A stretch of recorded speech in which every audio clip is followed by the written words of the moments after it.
chez Tatou Senti. Le parfum? Vous aimez? Eh bien, chez Tatou Senti, le premier podcast parfum, on ne parle que de ça. Et on sent tout. On sent les matières premières, les parfums, avec les parfumeurs créateurs. Sans oublier les hommes derrière ces créations.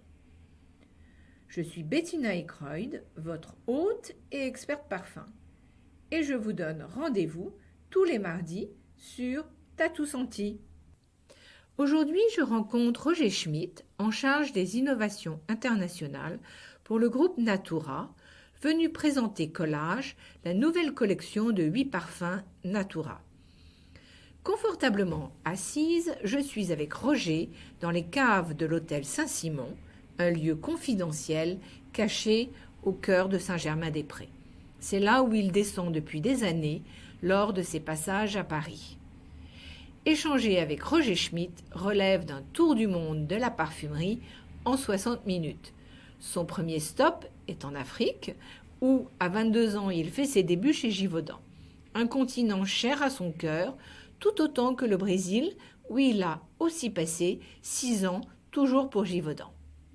Suisse, italien et aujourd'hui américain, Roger est un homme de l'ombre qui a eu the bad job de mener à bien d'importantes fusions et acquisitions. Mais tout cela ne l'a pas empêché de fonder, avec le photographe italien Fabrizio Ferri, l'Université dell'Immagine à Milan. Partons sans plus tarder écouter ce passionné de jardin, de créativité et qui a tenu un grand rôle dans la parfumerie. Bonjour Roger. Bonsoir. Alors, tu es aujourd'hui donc conseil en innovation pour le groupe Natura & Co, dans lequel se trouve la marque Natura, Aesop et aussi Body Shop depuis peu de temps. Mais alors aujourd'hui, on va plus particulièrement parler de Natura, cette marque brésilienne qui a été fondée en 1969 par Luis Seabra à Sao Paulo, dont la mission en fait était de générer chez les consommateurs ce ben-estar ben, qui veut dire le fait de se sentir bien avec soi-même pour se sentir bien à son tour avec les autres et aussi faire du bien autour de soi. Donc aujourd'hui, Natura lance Collage, qui est une collection de 8 parfums, qui est en fait une invitation à un voyage au Brésil. Donc, peux-tu nous raconter la genèse de cette collection et en quoi elle consiste? Oui, voilà, donc moi je suis basé à New York, hein, Mhm. et je travaille depuis, je sais pas, 14 ans, quelque chose comme ça, avec Natura, et j'ai participé donc à l'acquisition de Aesop et aussi du Body Shop. Et aux États-Unis, on a un petit pilote, on a ouvert une boutique, et on s'est rendu compte, surtout avec les Américains, qu'ils ne connaissent rien au Brésil. Oui. Donc ils savent vaguement que c'est dans le sud, et peut-être qu'il y a l'Amazonie, qu'il y a des plages. Le football, ça ne les intéresse pas, donc ils ne savent pas tellement. Des fois, ils disent « Ah oui, Brésil, oui, oui, Buenos Aires is the capital. » Et donc, je me suis dit, peut-être on pourrait, par le parfum, Les commencer un emmener petit au peu une Brésil. conversation, voilà, créer un petit peu une conversation sur le Brésil. Et comme le Brésil est un continent qui offre tellement en temps de diversité, de musique, de cuisine, de climat, de plein de choses, c'est une espèce de trésor, tu vois, au niveau... Oui, dans lequel on peut on puiser peut faire plein, indéfiniment. plein de choses. Voilà. Donc, l'idée avec cette collection, on a commencé avec 5, et puis maintenant on en ajoute 3. Et c'est un petit peu voilà, d'avoir un petit peu un dialogue avec des gens qui ne savent pas grand-chose sur le Brésil. Oui, de leur faire découvrir en fait des odeurs qui sont là-bas. Voilà. Mais oui, c'est même pas des odeurs qui sont là-bas parce que c'est un petit peu. Donc Natura normalement développe tout à partir du Brésil. Oui. Et là, pour la première fois, on a vraiment développé quelque chose en dehors du Brésil. Donc Oui. c'est un regard sur le Brésil vu de Oui. dehors. Alors, moi, j'ai vécu au Brésil, je vais au Brésil plusieurs fois par an. Et donc, mais comme je viens du monde de la parfumerie, donc j'ai travaillé avec des parfumeurs que je connais depuis toujours, surtout 2 sur 3, je connais vraiment depuis toujours. Et avec cette idée de essayer de transmettre quelque part. C'était un petit peu un cahier de voyage. D'ailleurs, Oui. voilà, on a fait aussi un petit Moleskine qui correspond un petit Oui. peu à ça. Donc, c'est cette Comment idée, s'est ça. bâti le parfum et comment il a été imaginé. Voilà, c'est un petit peu, voilà, c'est comme si le parfumeur, il avait été là et tout d'un coup, il a des souvenirs et il met ça en parfum. D'accord. Est-ce que tu peux en parler plus particulièrement d'un ou deux qui sont... Oui, alors par exemple, il y en a un qui s'appelle Terra, donc qui veut dire Oui. terre Oui. en portugais, et qui est basé sur un petit peu une partie du Brésil où il y a presque un désert. Donc c'est une idée de terre rouge, comme Oui. ça. C'est tous des parfums qui ont beaucoup de texture, parce qu'au Brésil, on se touche, c'est un pays tactile.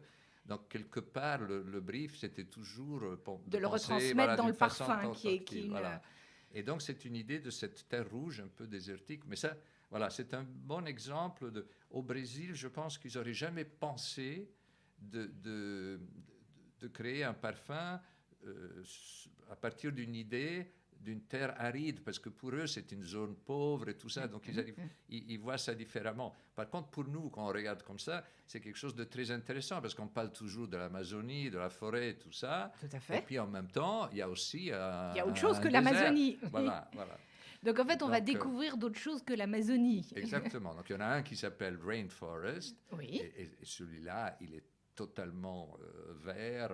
Tu vois, c'est l'idée. Moi, j'étais plusieurs fois en Amazonie avec Natura, et ce qui est très frappant, si tu veux, c'est cette espèce de mélange de végétation et d'humidité, parce qu'en fait, il pleut tous les jours. Et donc, tu marches toujours sur du mouillé et des feuilles mouillées. Donc les odeurs, elles donc, doivent être assez voilà, oui. puissantes ou assez importantes avec l'humidité. Oui. Quels sont tes souvenirs olfactifs oui. de ces marches C'est donc des odeurs comme ça vertes, un peu champignons asperges. Oui.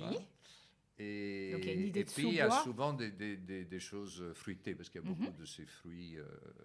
Tu vois. Donc c'est un petit peu un mélange comme ça, voilà, je dirais. Il n'y a pas tellement de fleurs, en fait. Et alors, quand tu as choisi tes parfumeurs, c'était des parfumeurs qui connaissaient le Brésil ou en Oui, fait alors pas forcément? ils connaissent tous le Brésil, mais justement, je ne voulais pas, parce que quand même, Natura est leader en parfum au Brésil, ils font énormément de parfums, ils ont leur propre signature quelque part. Donc, l'idée, c'était de faire quelque chose d'un petit peu différent. Aussi, au niveau du prix, on est un petit peu plus haut. Et donc, j'ai choisi un petit peu un mélange. J'ai choisi un parfumeur de IFF, on m'avait beaucoup parlé de lui, Jean-Christophe Ferraud, tout ça. On a sympathisé tout de suite, donc voilà. Et puis, Frank Vogel de Firmenich, on a travaillé ensemble dans le passé, donc on est très liés. Et puis, je sais qu'il va souvent au Brésil et tout ça. Et puis ici à Paris, de nouveau, Daniela Andrier, que j'ai connue mais tout à fait au début de sa carrière et tout ça. Donc, on habitait le même immeuble. Ça rapproche. Donc, voilà, et donc, partout, il y a une espèce de côté de lien d'amitié, d'affection, de tout ça. Et puis, pas de bullshit, quoi. Non. Tu vois, mais c'est aussi comme ça que ça marche, voilà. quand il y a une vraie communication et quelque chose d'autre qui se passe. Oui. Une compréhension mutuelle. Oui, c'était un projet, si tu veux, qui n'a pas d'ambition. Tu vois, c'est pas qu'on va faire un budget énorme ou un truc comme ça. C'est vraiment un moyen de communiquer, voilà, un petit peu. D'avoir un autre regard, en fait, des autres, de ce qui se passe au Brésil depuis l'Europe. Le Brésil, ou les en États-Unis. Europe, on le connaît à la limite un petit peu plus que dans le reste du monde. Mais tu sais aussi, quand tu vas en Asie, comme ça, le Brésil, ils n'ont aucune idée, tu vois. Et donc, c'est quand même un pays fascinant. Donc, tout à fait. C'est une façon d'exprimer un petit peu cette fascination que j'ai moi-même du Brésil, tu vois. Alors donc, effectivement, il va se placer à côté de ce qui existe déjà, qui est de la ligne Écosse. aider? Oui, oui, Parce que c'est ils ont un petit peu autre chose, ils ont hein, un peu un petit peu réduit autre leur chose. gamme depuis dernièrement. Non, il n'y a pas. Parce qu'il Ben, y a- ça veut dire qu'il y a plusieurs vitesses. Tu as Mhm. le Brésil, Oui, hein, où de plus en plus Natura est en train d'entrer dans le digital, donc oui. ils ont beaucoup de succès là-dedans, et puis toute l'Amérique latine.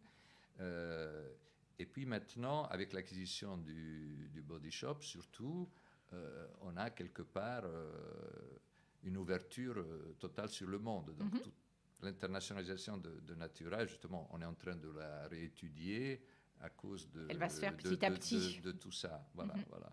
Donc, on est un petit peu dans une phase intermédiaire, là. D'accord. Alors en fait, il faut aussi rappeler à nos auditeurs que le Brésil est un grand consommateur de parfums, Ouais. qu'il est juste derrière les États-Unis et loin devant la France. Quelles sont pour toi les explications de cet amour des Brésiliens Ouais. pour le parfum?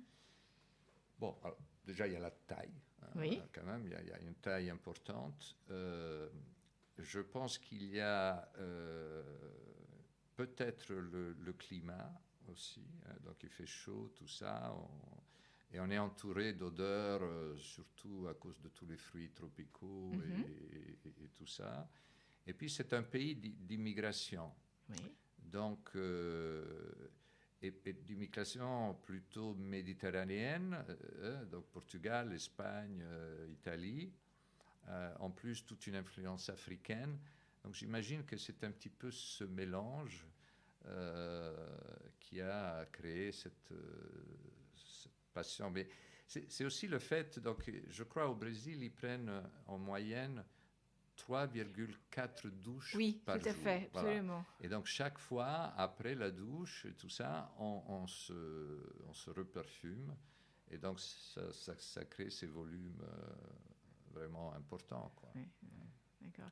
Et alors justement, puisque Par tu as... exemple, tu vas Oui, à Salvador de Bahia, tu vois, qui oui. est une ville plutôt africaine, quelque Mhm. part, si on veut. Euh, il y a un terme, quand tu dis, comme pour dire donne-moi un bisou, comme ça, tu Oui. vois, il dit donne-moi un chérigno, une petite odeur, tu vois, Ah, un petit d'accord. parfum. Ouais, Oui. ouais.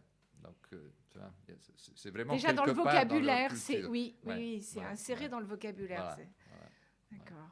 C'est Ok. marrant, quoi. Oui, oui, oui, ça fait partie de leur éducation, Ouais, encore plus que nous, même si nous, voilà. effectivement, on y vient. Mais alors justement, puisque tu disais que tu as habité au Brésil, quels sont tes autres souvenirs olfactifs? Est-ce que tu en as des marquants de ces périodes? Non, au Brésil, pour moi, le plus marquant, c'est la cuisine et Oui, c'est justement les mangues, tous ces trucs. les fruits C'est les fruits essentiellement. tropicaux, voilà, qui D'accord. sont quand même assez extraordinaires. Et certains, tu vois, les fruits de la passion, tout ça. Mhm. Voilà. Ah oui, qui doit sûrement Ah avoir ben ouais, aucun goût, pas le même ouais, goût que ceux qu'on ben ouais, mange en c'est dehors, hein, voilà, voilà, voilà. qui Mais tu viennent vois, juste d'être cueillis. À Belém qui est la capitale de l'Amazonie, c'est Oui. Manaus. Mais Mhm. Belém, c'est dans le delta. C'est là où Natura a une grosse usine et tout ça. Et que la période des mangues, maintenant je ne me souviens plus exactement quand c'est, mais quand tu vas en voiture, tu entends, boum, les mangues te tombent dessus carrément. Parce que Tu as carrément à mettre la ouais, main ouais, au dehors il y et a elle des te mangues, tombe. il y a des mangues partout. Aux D'accord. Indes, c'est un peu la même chose aussi, dans certains endroits des Indes. Mais alors, quand tu étais au Brésil, tu travaillais pour... Je travaillais pour Givaudan. D'accord. Donc, Natura, à l'époque, c'était il y a 40 ans, tu vois. Oui, À l'époque, je connaissais pas Natura, tu vois. Natura fête 50 ans cette année. Je crois que d'accord. c'est le 28 août, si je ne me trompe pas. Et donc, tu restais combien de temps pour Givaudan 6 ans. D'accord. 6 ans, et après, je suis allé aux États-Unis. Maintenant, je vous invite à me suivre dans cette balade olfactive avec Roger pour mieux le connaître. Place à la note découverte. Donc, d'après ce que j'ai lu, vu, tu es suisse-italien. Donc, en fait, de quelle nationalité est ta Madeleine de Proust? Ouais. Elle est plus suisse ou plus italienne? Ou les deux? Donc, en effet, je m'appelle Schmitt, hein, donc je suis suisse, mais ma mère était romaine. Mhm. Et on avait un hôtel à Rome, donc j'ai vécu à Rome jusqu'à 15 ans. Et donc, quelque part, le côté italien est probablement le plus fort. j'ai épousé une Française et j'habite les États-Unis. Je suis américain maintenant. Alors, la Madeleine de Proust, elle évolue. Oui, tout à fait. Mais je pense que c'est quand même quelque chose d'italien. Alors, je ne sais Italien. pas si c'est les spaghettis aux tomates avec le basilic, mais c'est par là. D'accord. Et alors justement, si on te demandait là, quel est ton souvenir olfactif le plus fort de cette époque? Regarde, c'est peut-être J'avais une tante, parce que comme ma mère était veuve, et alors je passais beaucoup de vacances avec une tante, et j'avais une tante qui habitait à Ravenne. Oui. Et ils étaient en pleine ville, mais ils avaient une ferme aussi, quelque chose comme ça. Et je me souviens encore, pendant l'été, ils amenaient des pêches, Oui. mais des pêches gigantesques en plus, et qui avaient un parfum vraiment Qui étaient des absolument pêches blanches ou des pêches extraordinaire. jaunes? Elles étaient, je crois, blanches. Oui. Ouais. C'est vrai que les Donc blanches, c'est elles ont un goût différent. Voilà. Donc c'est peut-être ça, mais c'est un petit peu toutes ces odeurs méditerranéennes, quoi. Voilà. D'accord. Et alors, donc, en fait, comment est-ce que les parfums et les odeurs qui étaient donc... en fait, oui, est-ce que les parfums et les odeurs étaient présents dans ton environnement pendant ton enfance? Oui, bon, alors je suis né de nouveau dans un hôtel, donc je n'ai jamais eu un Oui. jardin ou des choses comme ça, tu vois, en dehors de cette tente. Donc c'était plutôt des odeurs de cuisine, tu vois, parce que c'était un hôtel familial. D'accord. Donc moi déjà 7-8 ans, je travaillais pendant les vacances, je participais quelque part à la vie comme un jeu, quoi, à la vie de l'hôtel, tu vois. C'est pour ça que je voyage maintenant avec tellement de facilité, parce que ça a toujours été mon monde. Oui. Voilà. D'accord. Et alors, comment en es-tu venu à décider de démarrer cette carrière dans le parfum? Oui, Quel a été le détonateur? donc c'était tout à fait par hasard. J'habitais Genève à l'époque et Givaudan cherchait un international trainee Oui. pour être formé pour aller à Hong Kong. D'accord. Alors moi j'avais 20 ans, un truc comme ça, et j'étais à l'interview, donc à l'époque il n'y avait pas de web, il n'y avait pas tout ça, sans savoir ce qu'il faisait. C'était simplement International Trainee Hong Kong. Je me suis dit, tiens, ça a l'air intéressant. Pourquoi pas? Voilà. Et puis j'étais là-bas, ils m'ont expliqué un petit peu, tu vois, ce qu'ils faisaient, tout ça. Donc c'était une découverte totale, tu vois. Mais au fait, je suis entré à cause de ça, à cause de ce côté international, parce que je parlais déjà un peu les langues. Oui, je crois que tu parles 6 langues. Oui, maintenant j'en parle 6. À l'époque, je devais en parler 3. Et voilà. Et puis j'ai fait, alors on faisait l'école de parfumerie. Ça durait 6 mois. Même moi, j'étais pour un job commercial. Mais à l'époque, tu vois, je me souviens, il y avait Jean-Claude Héléna, il y avait Pierre Blanc, je crois qu'il s'appelait. Oui, Pierre Blanc étant le parfumeur qui met au point les molécules de synthèse, je crois. Peut-être, je ne sais pas, parce qu'il y a eu plusieurs blancs. Alors oui, maintenant, tu vois, chez Givaudan, je ne sais pas. Tout à fait. Oui, donc peut-être je me trompe de blanc, mais je sais qu'il y avait un blanc. Et donc il y avait des gens qui sont devenus vraiment des parfumeurs. Et puis, il y avait aussi les commerciaux, donc à l'époque... Oui, donc tu as en fait eu 6 mois de formation avant qu'on t'envoie à Hong Kong. Non, alors j'ai jamais été à Hong Kong. Ah bon, d'accord. J'ai jamais été à Hong Kong, parce qu'après, il y a eu une ouverture sur l'Afrique. Oui. Et qui était un territoire totalement vierge pour une société suisse, parce qu'on n'avait pas eu des colonies et tout ça. Et donc, mon premier voyage d'affaires dans l'industrie du parfum pour Givaudan, si on disait ça aujourd'hui à quelqu'un, je venais de me marier en plus. Oui. Je suis parti pour 2 mois et demi. J'ai commencé à Luanda en Angola et j'ai fini à Addis Abeba en Éthiopie. Donc, j'ai fait je sais pas combien de pays pendant 2 mois et demi. J'avais 200 kilos avec moi. J'avais un laboratoire avec moi. J'avais des crèmes, des savons, des parfums, des machins, des shampoings, tout ça. Et j'ai fait tous ces pays-là. Et donc, j'ai fait ça pendant 4 ans. Et après, j'ai commencé à Alors j'avais monté une collection justement de parfums pas trop chers, etc. Oui, parce que tu t'occupais plus du masse ou des shampoings, de Ben, en choses. Afrique, Oui, tu oui, vois, surtout à l'époque, c'était surtout du parfumage de savon, oui. et puis un peu de cheveux, oui c'est ça, de capillaire, de détergents aussi. Tu te souviens des notes Un qui peu, marchaient à l'époque pour eux, chez eux? Celles qui avaient le plus de oh, succès? je me souviens pas très bien, non, mais c'était. Il y avait vraiment un petit peu de tout, hein. Je crois pas qu'il y avait, tu vois, il y avait des notes boisées, il y avait des notes fraîches aussi. Puis il y avait tu vois, tu allais à Madagascar, il y avait des influences aussi françaises, Oui. voilà. Donc, oui. Et après, j'ai commencé à aller en Amérique du Sud, d'abord en Colombie, où j'avais passé, je crois, 2 mois et demi, comme ça. Après en Argentine, et puis ils m'ont transféré au Brésil. D'accord, c'est comme ça que Voilà. ça. Et comme ça, après, j'ai eu le truc du Brésil, après, je suis parti aux États-Unis. Voilà. Et pour revenir 5 minutes sur l'Afrique, là aussi, Ouais. tu as des souvenirs olfactifs ou gustatifs Oui, alors forts que... l'Afrique, tu sais, les Français, ils parlent toujours du mal d'Afrique, Mhm. hein. Et c'est vrai, hein, même si j'ai jamais vraiment vécu, mais j'allais beaucoup, tu vois, et j'étais très jeune. Et donc, il y a une espèce d'attachement comme ça. euh, et c'est plus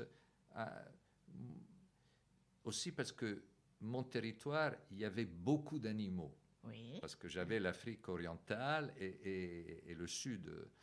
Et donc, si tu veux, mon attachement, c'est plus au paysage, à la Mhm. terre, Oui. à tous ces animaux. Tu sais, moi, j'allais en voiture tout seul parce que ces fabriques de savon, elles étaient au milieu de rien. Tu vois, moi, Oui. j'étais au Oui. milieu du Congo, dans des endroits, probablement, c'est la dernière fois qu'ils ont vu quelqu'un qui vendait du parfum dans ces zones-là. Mais dans la savane, des fois, je faisais Oui, des kilomètres sans boire 600 un champ. kilomètres. Ah ouais, moi, je me souviens devoir m'arrêter là au Kenya, près de Tsavo, comme ça, parce qu'il y avait 80 éléphants qui passaient devant. J'attendais qu'ils passent, et puis après, je continuais. Tu vois. Donc, à 21 ans, 22 ans, c'était le paradis, quoi. Oui, oui, C'était oui, un fantastique. rêve et surtout Extraordinaire oui, comme oui. expérience, tu vois. C'était fantastique. Ouais. Puis tout le monde très, très gentil, tu vois, tout ça. Mais c'était, oui, des découvertes en vrai, Ouais, ouais, grandeur nature, ouais, de ouais. toute cette, Ouais, ouais, ces animaux, cette faune et cette... ouais, c'est un continent extraordinaire. D'accord. Et donc,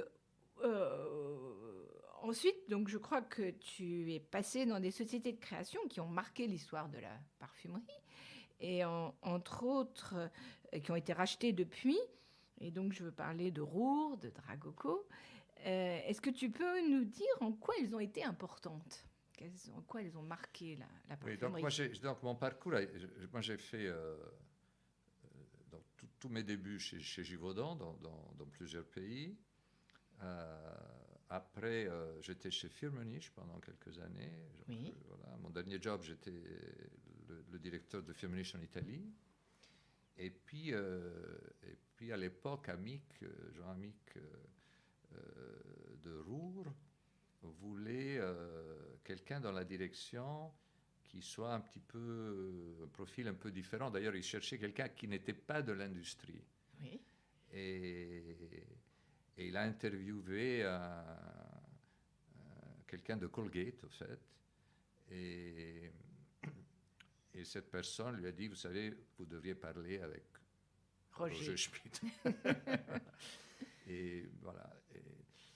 Et donc, Roure a été pour moi une société très, très importante parce que, évidemment, j'avais déjà 20 ans de parfumerie, hein, Mhm. mais quand même, chez Roure, il y avait Un quelque esprit de chose. famille, un esprit...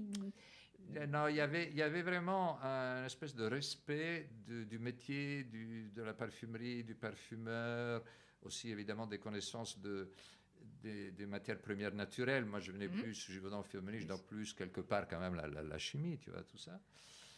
Et puis il y avait ce personnage de Jean Amic qui Oui. était, voilà, qui était assez Alors, spécial. Donc, rappelle-nous il et y avait rappelle aux auditeurs qui était Jean Amic. oui, donc Jean était donc de la famille Oui, Amic.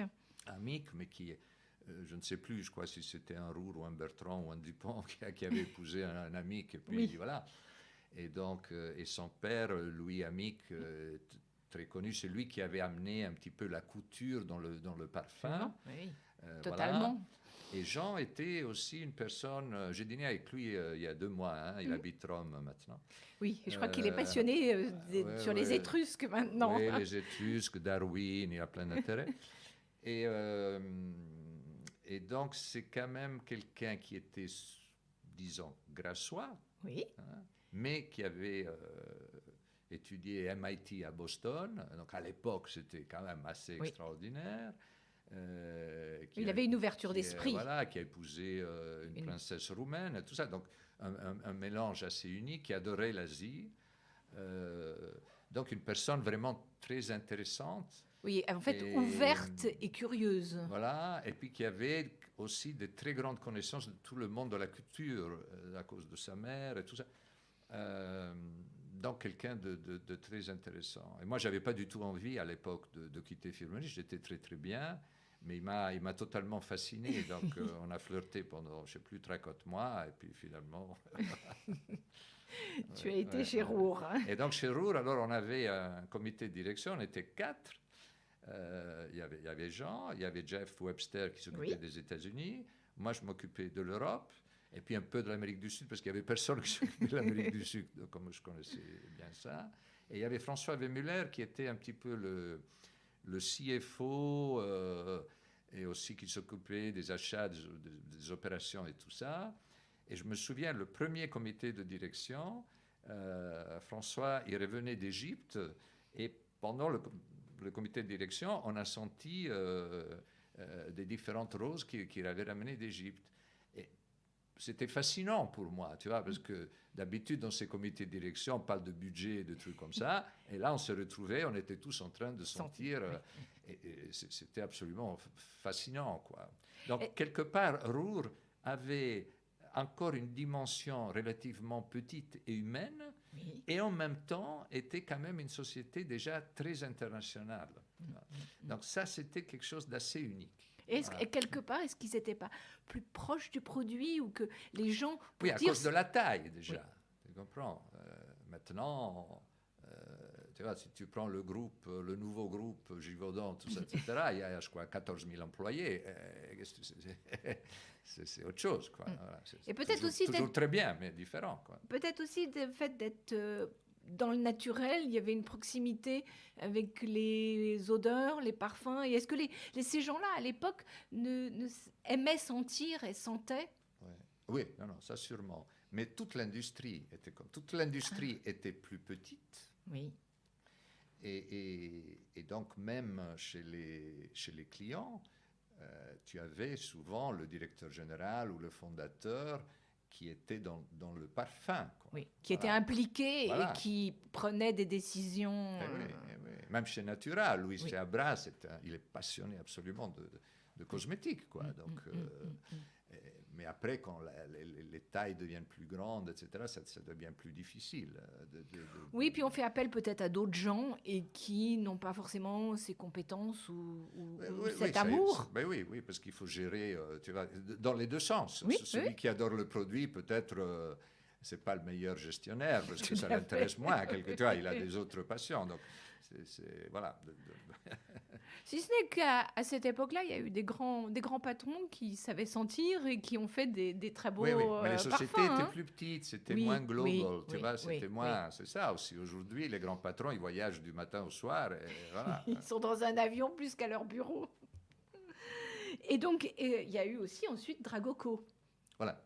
Alors après, il y a eu... Donc ça, c'était à peu près en même temps que du départ de Jean aussi, et tout ça. Et Dracoco, ils étaient un petit peu dans une phase où, justement, c'était la société familiale qui se demandait un petit peu what's next. Déjà à l'époque, ils avaient cette originalité qu'ils avaient tout un business en cosmétique, en extraits botaniques, filtres solaires, etc. Et donc, pour moi, ça a été l'opportunité aussi d'être un petit peu président. Donc, j'étais le responsable de toute la parfumerie mondiale et tout ça. Et donc, c'était une expérience assez intéressante. À tout de suite pour un deuxième épisode pour continuer ma conversation passionnante avec Roger Schmitt.